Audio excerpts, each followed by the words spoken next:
when you do the things that really matter to you in your life, you can't really ever identify when it started. Because in many ways, I really have always felt that I've been doing pretty much the same thing, but of course it evolves. The world around you evolves, your understanding evolves. But I think it's somewhere very, very early on, there was a particular crystallization of you might say, a problematique, a kind of underlying condition which sits behind most of the manifest problems. You know, you could look in the social domain, the economic domain, the ecological or biological domain, and I felt for a long time that sitting behind all the manifest problems of these different domains is something that's a little deeper and more cutting across all those boundaries. Because at some level, we create all these problems. You know, it's not bad luck, it's not random. Somehow our handprint is on every one of these problems. But of course, for most of us, most of the time, it's somebody else's handprint, right? It's not like my handprint. I'm not destroying species. Somebody else must be destroying species. But then if you look, where's the somebody else? You will not find them. Because the somebody else is a plural, us, right? It's no individual, no matter how well organized, powerful, resourced they were, could systematically go out and destroy species.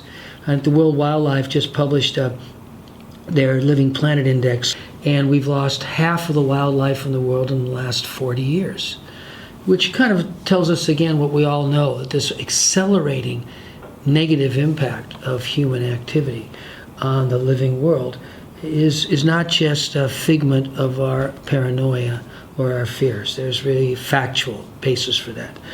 But it's hard to find who's doing that.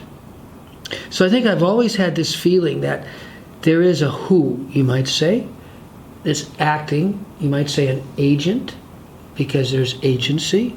Again, this is not random, it's not predetermined, this is not based on the laws of physics or some set of forces that are outside of our control. I think it's the conundrum or dilemma of our age, that we are destroying the conditions for our own well-being. There's no coincidence for almost all of human history. You had a rite of passage. In virtually whatever culture it was, you had some kind of rite of passage somewhere between the age of 13 and 15, not just to recognize the biological, physical changes, but your shift in connection. You are no longer a child. You are now part of the adult community. And so it was probably in that time period, I just remember this kind of clear awareness that, wow, there's like one problem in the world. And of course, it's impossible to remember exactly how I thought about that when I was 15 years old, but if I would try to reconstruct it as accurately as I could, it'd be something along the lines of, we've woven this incredible web of interdependence and interconnection, so that literally today we could say, my actions here in this part of the world are directly influencing conditions of life on the other side of the world, and vice versa. So we are living within this web, you know, and you can think of it like a kind of spider's web, where you just, smallest little tweak over here, something vibrates over here. And we're unaware of it, which is to say, lurking behind the scenes there was always this question of awareness. I don't think this is a new issue. I think human beings have always dealt with this issue. There's always been webs of interdependence, and you can look at the history of all kinds of societies for tens of thousands of years, and many don't last very long.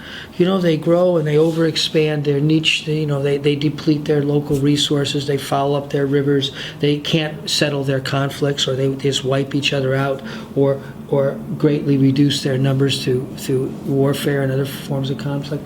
So I think how to live together in some sort of harmony with other humans and the place and other species there is a timeless issue.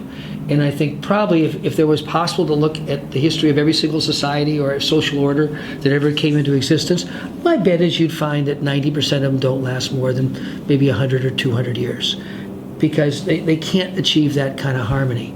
And harmony is a word, of course, you find in most of the world's older cultures. Different forms of it, Asian, indigenous, and even in the West, this notion that there really are these balances, these checks and balances. I am part of a larger reality, and if I am unaware of it, I will take actions that might make a lot of sense to me at the individual level, or even my tribe or local group, but will make counter sense. They'll be counterproductive in the larger world in which we're operating. So I think this is an old issue. I think if there's anything that's distinctive about today, as best we can know, it's the first time this issue's been playing out on a global stage. So in a sense, it's kind of a new age. But the issue is an old issue.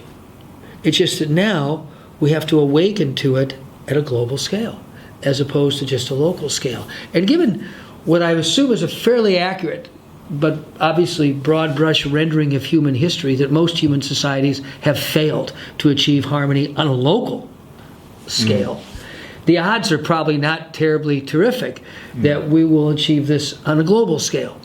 Still, the capacity is probably largely untapped. The capacity for awareness beyond myself, beyond my local family and clan and group, beyond, is probably virtually an infinite capacity. Because we have so many indications from human history of this kind of awakening, this awareness that can be generated. The video that we were watching is such a beautiful example of the astronauts' experience of looking at the Earth from space. Not just the beauty of it, not just the awe of it, but this kind of, wow, it's my home. I know this place. I can feel it. I not only can think about it, but I can actually feel it. I can feel it inside me. There's a particular type of samadhi, which is a Buddhist term. There's a particular type of samadhi that's been recognized for years. Not because there have been astronauts for thousands of years, but because there's been people who kind of put themselves in that place with this profound interconnectedness and awareness. And it's an ironic aspect of that experience that you don't really lose yourself. You lose a kind of habitual way of thinking about yourself. So that self kind of dissolves, but there's a very robust sense of self. You might say it's the robust sense of self. It's the transcendent self that's always sitting there. And all of a sudden you go, oh, hi, I know you. But the more localized self, the body, the personal ego history, it doesn't disappear. It's there. But it's sitting in this much bigger context. And you have to believe that that's a deep, innate human capacity.